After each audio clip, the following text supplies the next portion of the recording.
श्री परमात्मने नमः। यथार्थ गीता श्रीमद् भगवत गीता अथ षोडशोऽध्यायः। अध्याय 16वा।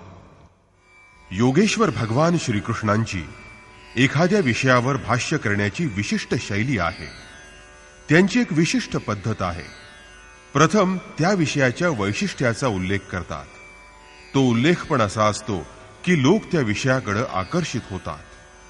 त्यानंतर त्या विषयाचं ते विवरण करतात। उदाहरणासाठी कर्म हा विषय घ्या। त्यांनी दुसऱ्या अध्यायातच अर्जुनाला कर्म करण्याची प्रेरणा दिली, कर्मासाठी प्रोत्साहित केलं। तिसऱ्या अध्यायात त्यांनी सूचित केलं की अर्जुना, निर्धारित कर्म कर। पण निर्धारित कर्म म्हणजे काय ते स्पष्ट करताना त्यांनी सांगितलं की यज्ञाची प्रक्रिया म्हणजेच कर्म होय। परंतु त्यांनी यज्ञाचं स्वरूप प्रथम न सांगता प्रथम त्यांनी तो यज्ञ कुठून आला आणि तो मनुष्याला काय देतो ते सांगितलं।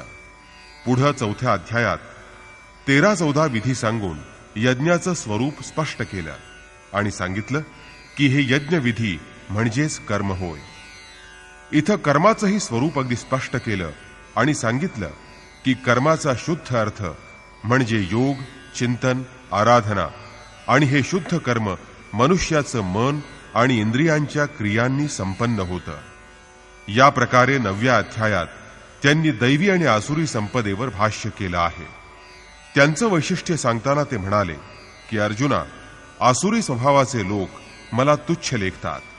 मी मनुष्य शरीराचा आधार आहे, कारण मनुष्य शरीरामुळेच मला ही स्थिती प्राप्त झाली आहे। परंतु आसुरी स्वभावाचे मूढ लोक मला भजत नाहीत।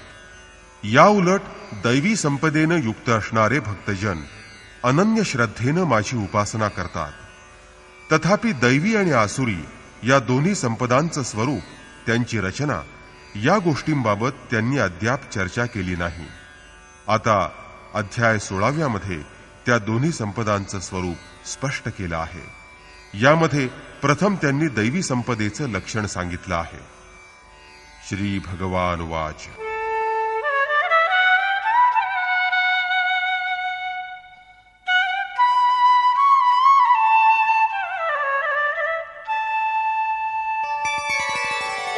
अभयं सत्त्व संशुद्धि ज्ञानयोग व्यवस्थितिः दानं दमश्च यज्ञश्च स्वाध्यायस्तप आर्जवम्।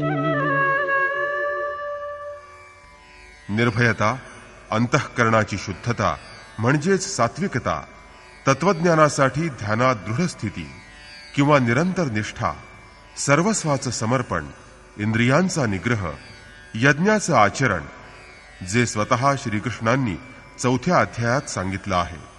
संयमाग्नीमध्ये हवन, इंद्रियाग्नीमध्ये हवन, प्राण अपानात हवन आणि शेवटी ज्ञानाग्नीमध्ये हवन, अर्थात आराधनेची प्रक्रिया जी केवळ मन आणि इंद्रियांच्या अंतरंगातील प्रक्रियेनं संपन्न होत असते। तीळ, जव, वेदी इत्यादी सामग्रींनी होणाऱ्या यज्ञाचा गीतोक्त यज्ञाशी काही संबंध नाही। श्रीकृष्णांनी अशा कुठल्याही कर्मकांडाला यज्ञ म्हटलेलं नाही। स्वाध्याय अर्थात स्वस्वरूपाकडे वळण देणं, तसंच आर्जवम शरीर आणि इंद्रियांसहित अंतःकरणाची सरळता।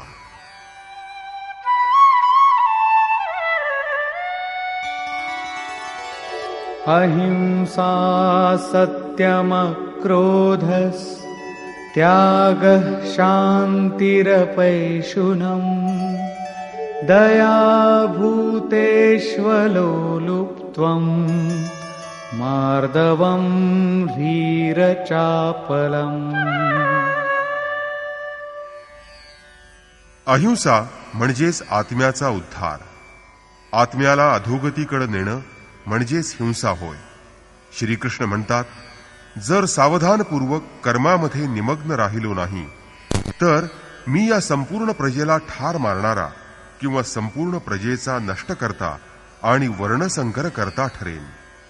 आत्म्याचा शुद्ध वर्ण आहे परमात्मा, त्याचं प्रकृतीमध्ये भरकटणं म्हणजे वर्णसंकर होय, आत्म्याची हिंसा करणं होय, आणि आत्म्याचा उद्धार म्हणजे अहिंसा होय.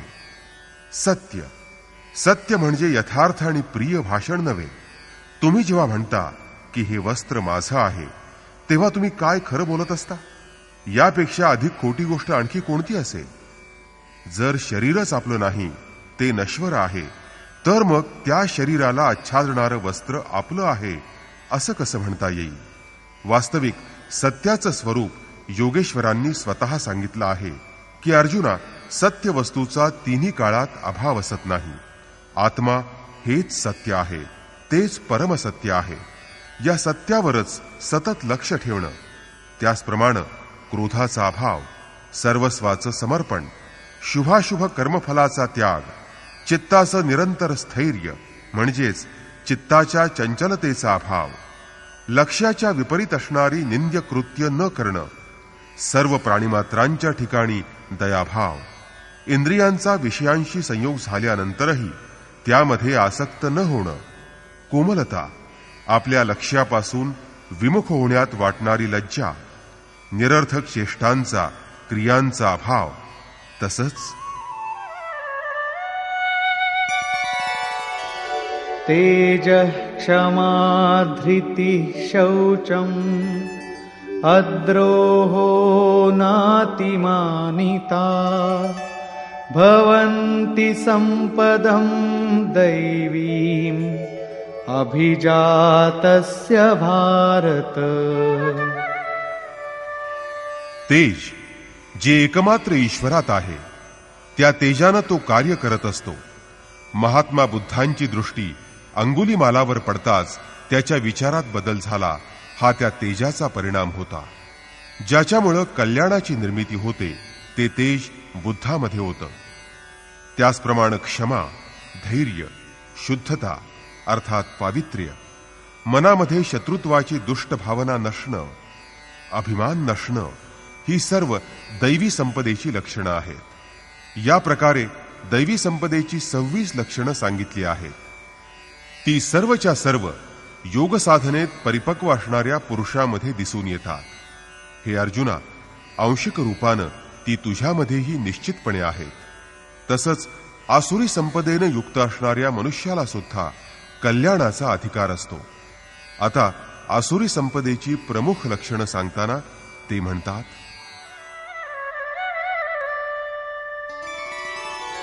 दंभो दर्पोऽभिमानश्च क्रोधः पारुष्यमेव च अज्ञानं चाभिजातस्य पार्थ संपदमासुरीम्. हे पार्था, दांभिकपणा, घमेंड, अभिमान, क्रोध, कठोर वाणी आणि अज्ञान ही सर्व आसुरी संपदेनं युक्त असणाऱ्या पुरुषाची लक्षणं आहेत.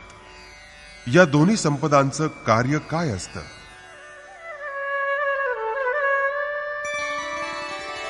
दैवी संपद्विमोक्षाय निबन्धायासुरीमता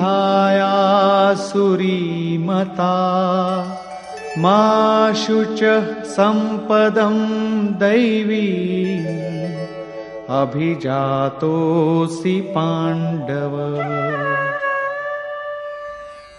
या दोन्ही प्रकारच्या संपदांमध्ये दैवी संपदा तर विमोक्षाय म्हणजे मोक्षाला कारण होते आणि आसुरी संपदा बंधनाला कारण होते असं समजलं जातं.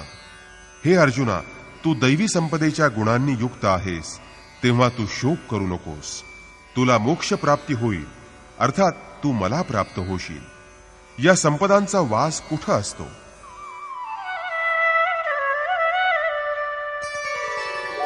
द्वौ भूतसर्गौ लोकेऽस्मिन् दैव आसुर एव च दैवो विस्तरशः प्रोक्त आसुरं पार्थ मे शृणु. हे अर्जुना, या लोकी प्राण्यांचे स्वभाव दोन प्रकारचे असतात. एक देवांसारखा सद्गुणी दैवी संपदेने युक्त असणारा आणि दुसरा असुरांसारखा म्हणजे आसुरी गुणांनी युक्त असणारा. जेव्हा हृदयात दैवी संपदा कार्यान्वित असते तेव्हा तो मनुष्यच देवता असतो आणि जेव्हा मनुष्याच्या हृदयात आसुरी संपदेचं प्राबल्य होतं तेव्हा तो मनुष्य असुर असतो. सृष्टीमध्ये फक्त या दोनच जाती असतात. मग मनुष्य अरब देशात जन्माला येवो की ऑस्ट्रेलियात जन्माला येवो, या दोन प्रकारचीच माणसं जन्माला येतात. आत्तापर्यंत दैवी संपत्तीनं युक्त असणाऱ्या लोकांचा स्वभाव विस्तारानं सांगितला. आता असुरांचा स्वभाव माझ्याकडून श्रवण कर.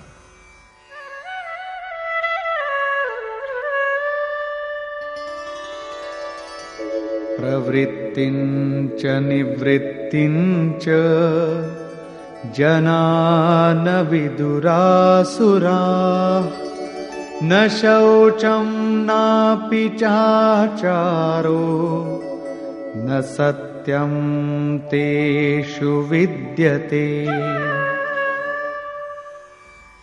हे अर्जुना, आसुरी स्वभावाचे लोक कार्यम कार्य म्हणजे धर्माच्या ठिकाणी कर्मामध्ये प्रवृत्त न होणं आणि अधर्माच्या ठिकाणी निवृत्त होणं हे जाणत नाहीत. त्यामुळं त्यांच्यामध्ये ना पावित्र्य असतं, ना सदाचरण, ना सत्याबद्दल आस्था असते. मग त्या पुरुषांचे विचार कसे असतात?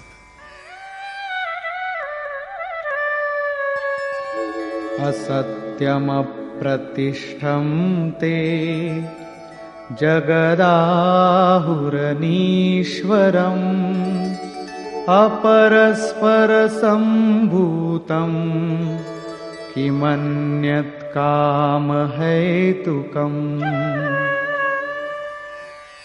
हे आसुरी प्रवृत्तीचे लोक म्हणतात की हे जग आश्रयरहित निराधार आहे, ते असत्य आहे, ते ईश्वररहित आहे.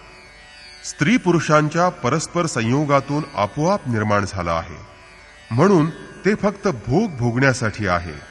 याशिवाय या जगात दुसरं काय आहे?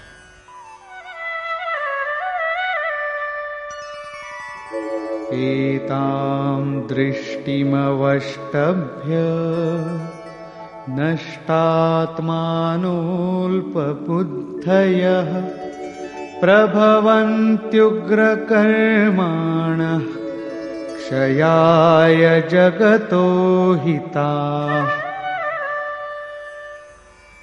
अशा मिथ्या दृष्टिकोनाचा अवलंब केल्यानं ज्यांचं ज्ञान नष्ट झालं आहे ते अल्पबुद्धी, उग्रकर्मी, अपकारी, पातकी लोक जगताच्या नाशासाठीच उत्पन्न होतात. काममाश्रित्य दुष्पूरम् दम्भमानमदान्विताः मोहाद् गृहीत्वात् सद्ग्राहान् प्रवर्तन्ते शुचिव्रताः. दांभिकपणा, अहमपणा आणि उन्मत्तपणा यांनी युक्त असलेले लोक कधीही तृप्त न होणाऱ्या कामवासनेचा आश्रय करून अज्ञानानं चुकीचे विचार किंवा सिद्धांत मनात योजून अशुभ तसंच भ्रष्ट व्रत ते या जगात करण्यास प्रवृत्त होतात. ते व्रत करतात, पण ते भ्रष्ट पापाचरण करणारे असतात.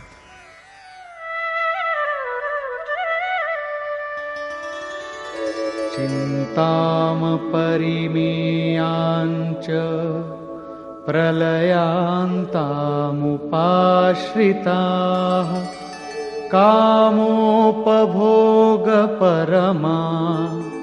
एतावदिति निश्चिताः. ते अंतिम श्वासापर्यंत अनंत चिंता वाहात जगतात आणि विषयभोगामध्ये तत्पर असणारे ते बस जीवनात हाच एकमेव आनंद आहे असं मानतात. त्यांना असं वाटतं की जितका शक्य आहे तितका भोगसंग्रह करा. कामोपभोग हेच अंतिम साध्य आहे, त्याच्यानंतर काहीही नाही.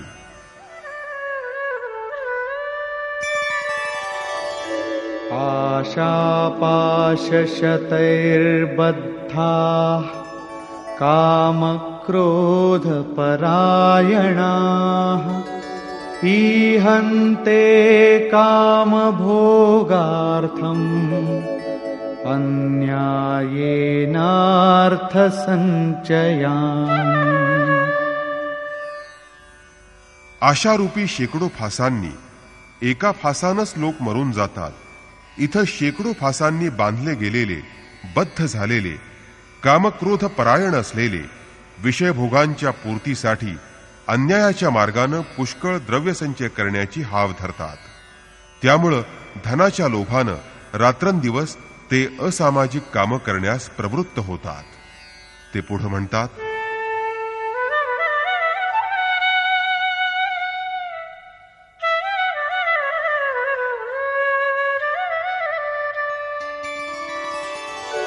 इदमद्य मया लब्धम् इमं प्राप्स्ये मनोरथम् इदमस्तीदमपि मे भविष्यति पुनर्धनम्। ते असा विचार करतात की आज मी इतकं मिळवलं आहे, आता माझे मनोरथ मी तडीस नेईन. माझ्याजवळ आज इतकं धन आहे, आणखीही एवढं धन मी मिळवेन. असौ मया हतः शत्रुः हनिष्ये चापरानपि ईश्वरोऽहमहं भोगी सिद्धोऽहं बलवान् सुखी। या शत्रूस आज मी ठार केलं, आता दुसऱ्या शत्रूंनाही मी ठार करेन. मीच ईश्वर आहे, मीच ऐश्वर्य भोगणारा आहे, मीच सिद्धींनी युक्त बलवान आणि सुखी आहे. आढ्योऽभिजनवानस्मि कोऽन्योऽस्ति सदृशो मया यक्ष्ये दास्यामि मोदिष्य इत्यज्ञानविमोहिताः। मी मोठा धनवान आहे, मी कुलीन आहे, माझ्यासारखा दुसरा कोण आहे? मी यज्ञ करेन, मी दान देईन. ते मोहित झालेले असतात. पण यज्ञ दान या गोष्टीही अज्ञानमूलक समजायच्या का? पुढे 17व्या श्लोकात योगेश्वरांनी ते स्पष्ट केलं आहे. अर्थात एवढ्यावरच ते थांबत नाही. जे अनेक भ्रांतीची अर्थात भ्रममूलक विचारांची शिकार बनलेले असतात, अशा लोकांविषयी योगेश्वर म्हणतात, अनेक चित्तविभ्रांता मोहजाल समावृताः प्रसक्ताः कामभोगेषु पतन्ति नरकेषु च। अनेक प्रकारच्या कल्पनांनी चित्त भ्रमण पावलेले, मोहरूपी जाळ्यात गुरफटलेले, विषयभोगात अत्यंत आसक्त असणारे आणि आसुरी वृत्तीचे लोक शेवटी अपवित्र अशा नरकात पडतात. पुढे श्रीकृष्णांनी स्वतः नरक म्हणजे काय ते सांगितलं आहे.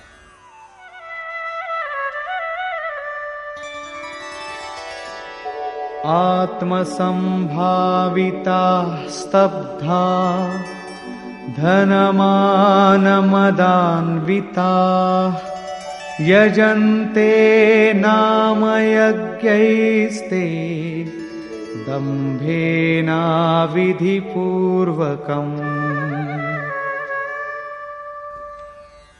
आपल्या स्वतःला श्रेष्ठ समजणारे, संपत्ती आणि मान यांच्या मदानं उन्मत्त झालेले हे अहंकारी लोक शास्त्रविधींचं अनुसरण न करता केवळ नावाचा यज्ञ करून त्याद्वारे दांभिकपणाचंच यजन करतात. त्याला यज्ञ म्हणायचं का? नाही, तो खरा यज्ञ नव्हे, कारण त्यांचे यज्ञ विधीपूर्वक नसतात. यज्ञाचे विधी योगेश्वर श्रीकृष्णांनी 4थ्या आणि 6व्या अध्यायात सांगितले आहेत.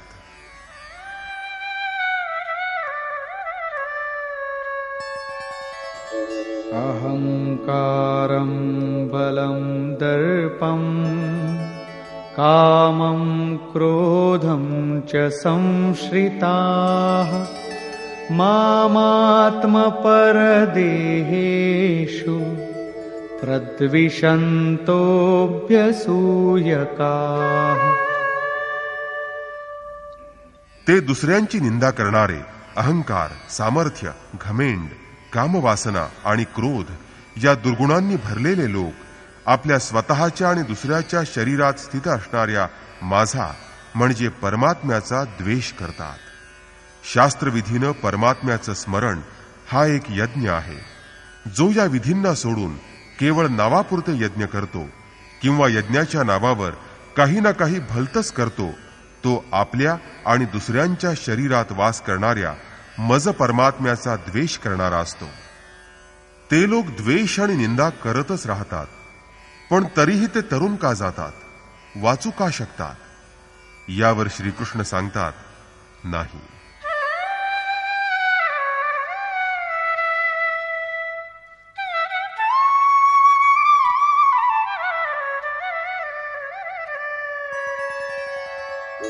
तानहं द्विषतः क्रूरान् संसारेषु नराधमान् क्षिपाम्यजस्रमशुभान् आसुरीष्वेव योनिषु. माझा द्वेष करणाऱ्या त्या घोर पापी क्रूरकर्मी नराधमांना मी या सृष्टीमधील आसुरी योनीमध्ये कायमचा ढकलून देत असतो. जे शास्त्रविधींना सोडून यजन करतात ते पाप योनी आहेत, ते सर्वांमध्ये अधम आहेत. अशा लोकांना क्रूर कर्मी असं म्हटलं जातं. त्यांच्याशिवाय अन्य कोणी अधम नाहीत. मागं त्यांनी सांगितलं की अशा प्रकारचं अधर्म कृत्य करणाऱ्या अधमांना मी नरकात ढकलून देत असतो. हाच नरक होय. साधारणतः बंदिवानाच्या यातना भयंकर असतात आणि इथं तर कायम आसुरी योनीत खितपत पडणं किती भयंकर आहे. आणि म्हणूनच दैवी संपदा प्राप्त करण्यासाठी प्रयत्नशील राहिलं पाहिजे.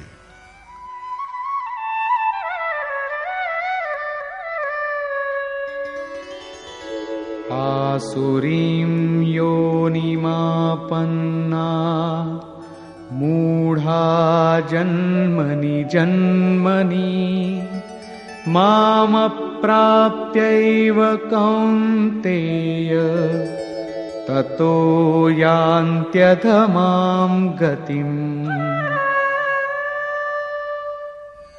कौंतेया, हे मूर्ख लोक जन्मजन्मांतरापर्यंत आसुरी योनीला प्राप्त होतात. ते मला प्राप्त होत नाहीत. उलट अति नीच योनीला प्राप्त होतात, अधम गतीला जातात, ज्याचं नाव नरक आहे.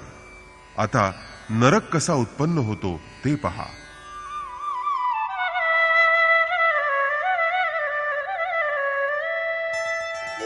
त्रिविधं नरकस्येदम् द्वारं नाशनमात्मनः कामः क्रोधस्तथा लोभस्तस्मादेतत्त्रयं त्यजेत्. काम, क्रोध आणि लोभ असं 3 प्रकारचं नरकाचं मूलद्वार आहे. ते आत्म्याचा नाश करणारं आणि त्याला अधोगतीला नेणारं आहे. म्हणून या 3 गोष्टींचा त्याग केला पाहिजे. त्यांचा त्याग करून काय लाभ मिळेल?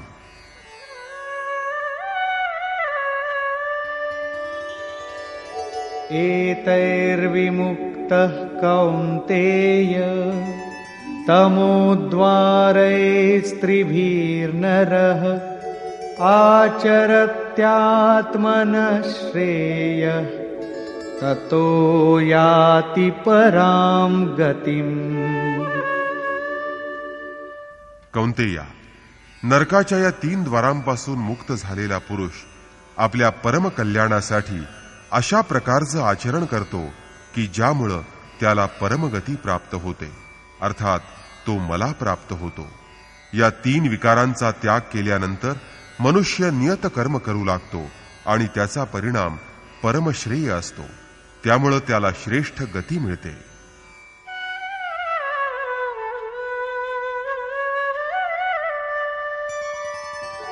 यशास्त्रविधिमुत्सृज्य वर्तते कामकारतः न स सिद्धिमवाप्नोति न सुखं न परां गतिम्. जो पुरुष या शास्त्र मार्गाचा त्याग करून, अर्थात ते शास्त्र म्हणजे इदम गुह्यतमम शास्त्रम, गीता स्वयं एक पूर्ण शास्त्र आहे जे स्वतः श्रीकृष्णांनी सांगितलं आहे, त्या शास्त्र विधीचा त्याग करून आपल्या इच्छेनुरूप म्हणजे मन मानेल तसं वागतो, त्याला ना सिद्धी प्राप्त होते, ना सुख, ना परमगती प्राप्त होते.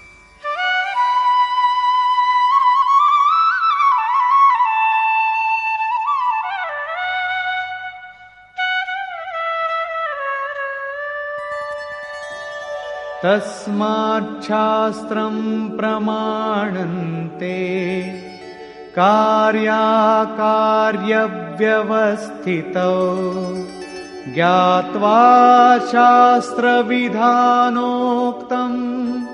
कर्म कर्तुमिहार्हसि.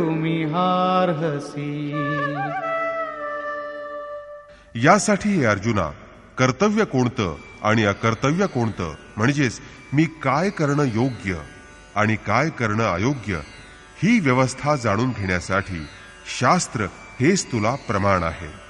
शास्त्रविधीमध्ये सांगितलेलं नियत कर्म जाणून ते करणं हेच तुला योग्य आहे. 3ऱ्या अध्यायात योगेश्वर श्रीकृष्णांनी नियतम कुरु कर्मत्वम, नियत कर्मावर भर दिला आणि सांगितलं की यज्ञ प्रक्रिया हेच नियत कर्म आहे आणि तो यज्ञ म्हणजे आराधनेच्या विधिविशेषाचं चित्रण आहे.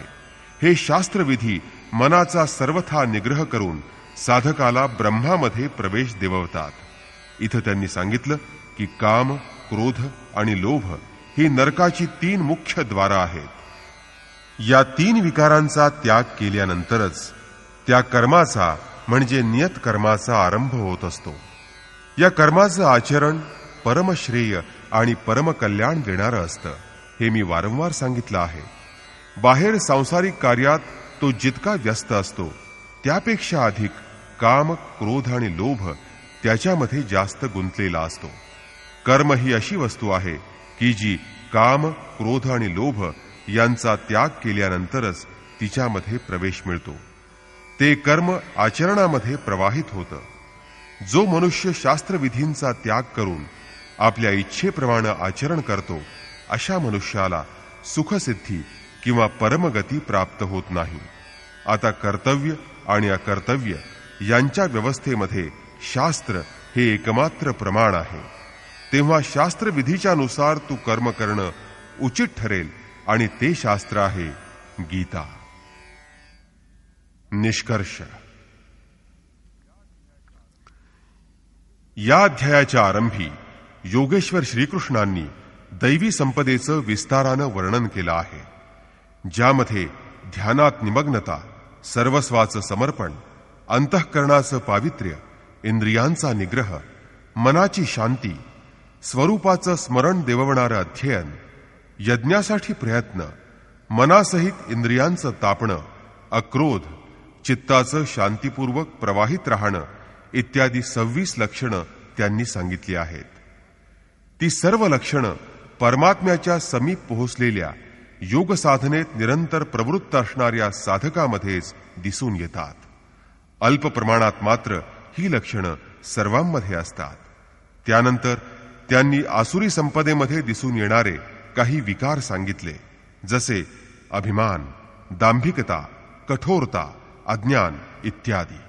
शेवटी त्यांनी सांगितलं की दैवी संपदा तर विमोक्षाय म्हणजे पूर्ण निवृत्तीसाठी असते, परमपदाच्या प्राप्तीसाठी असते, मोक्ष प्राप्तीसाठी असते, तर आसुरी संपदा बंधनाकडं आणि अधोगतीकडं नेणारी असते. अर्जुना, तुझ्यामध्ये दैवी संपदेचे गुण असल्यानं तू शोक करू नकोस. या संपदांचा वास कुठं असतो यावर श्रीकृष्णांनी सांगितलं की या लोकी माणसांचा स्वभाव दोन प्रकारचा असतो, एक देवतांसारखा आणि दुसरा आसुरांसारखा. जेव्हा दैवी संपदेचं बाहुल्य असतं तेव्हा तो मनुष्य देवासारखा असतो, आणि आसुरी संपदेचं प्राबल्य वाढतं तेव्हा तो मनुष्य आसुरासारखा असतो. या सृष्टीमध्ये माणसाच्या या फक्त दोनच जाती असतात. मग तो कुठेही जन्माला येवो किंवा त्याचं काहीही नाव असो, अगर स्वतःला त्यानं काहीही म्हणवून घेवो. त्यानंतर त्यांनी आसुरी स्वभावाच्या लोकांमध्ये असणारी लक्षणं विस्तारानं सांगितली आहेत. आसुरी संपदेचं बाहुल्य असणाऱ्या पुरुषामध्ये कर्तव्य कर्माचा अभाव असतो. ते कर्तव्य कर्मात प्रवृत्त होत नाहीत, आणि जे करण्यास अयोग्य आहे त्यातून ते निवृत्त होत नाहीत. तो कर्मामध्ये प्रवृत्त होत नसल्यानं त्याच्यामध्ये सत्य प्रवृत्ती असत नाही, अंतःकरणातील पावित्र्य असत नाही, तसंच शुद्ध आचरण असत नाही. त्याच्या मते हे जग आश्रयरहित तसंच ईश्वराशिवाय आपोआप स्त्री पुरुषांच्या संयोगातून उत्पन्न होतं. त्याच्या मते हे जीवन फक्त भोग भोगण्यासाठी आहे. त्याच्या पुढं काय, हा विचार कृष्ण कालात होता, आणि हा प्रश्न सदैव उभाच आहे. केवळ चार्वाकानंच सांगितलं आहे असं नाही. जोपर्यंत जनमानसात दैवी आणि आसुरी संपदेचा चढ उतार आहे तोपर्यंत हा प्रश्न राहणार आहे. श्रीकृष्ण म्हणतात की हे मंद बुद्धीचे क्रूरकर्मी पुरुष सर्वांचं अहित करण्यासाठीच या जगात निर्माण झाले आहेत. ते म्हणतात, मी त्या शत्रूला ठार केलं, मी त्याला मारीन. या प्रकारे हे अर्जुना, कामक्रोधाने युक्त असणारे ते पुरुष शत्रूंना मारतच नाहीत, परंतु आपल्या आणि दुसऱ्यांच्या शरीरात स्थित असणाऱ्या मन अर्थात परमात्म्याचा ते द्वेष करत असतात. पण अर्जुनानं तर प्रतिज्ञा करून जयद्रथादींना ठार मारलं, तर मग तो आसुरी वृत्तीचा आहे असं म्हणायचं, त्या परमात्म्याचा द्वेष करणार आहे असं म्हणायचं का? परंतु श्रीकृष्णांनी अर्जुनाला सांगितलं की तू दैवी गुणांनी युक्त असणार आहेस, तेव्हा तू शोक करू नकोस. इथं हेही स्पष्ट केलं की ईश्वराचा निवास सर्वांच्या हृदयात आहे. तेव्हा हे लक्षात ठेवलं पाहिजे की कुणीतरी तुम्हाला सतत पाहत आहे, आणि म्हणूनच शास्त्र निर्दिष्ट क्रियेचंच आचरण केलं पाहिजे, अन्यथा दंड म्हणजेच त्याचा परिणाम भोगावा लागतो. योगेश्वर श्रीकृष्णांनी पुन्हा पुन्हा सांगितलं आहे की आसुरी वृत्तीच्या क्रूर लोकांना मी नरकात फेकत असतो.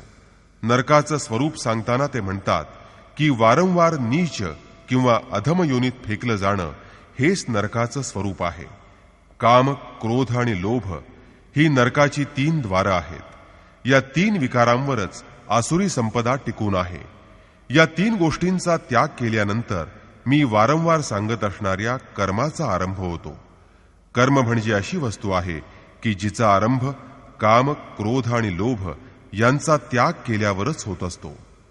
सांसारिक कार्यात मर्यादित स्वरूपात सामाजिक व्यवस्थांचा निर्वाह करण्यात ते जेवढे गुंग असतात, काम किंवा क्रोध त्यांच्याजवळ तेवढेच अधिक सजलेले किंवा सजवलेले मिळतात. वास्तविक या 3 गोष्टींचा त्याग केल्यानंतरच परममध्ये प्रवेश देणाऱ्या निर्धारित कर्मामध्ये प्रवेश मिळतो. यासाठी मी काय करावं, काय न करावं, या कर्तृम अकर्तृम व्यवस्थेमध्ये शास्त्र हेच प्रमाण आहे.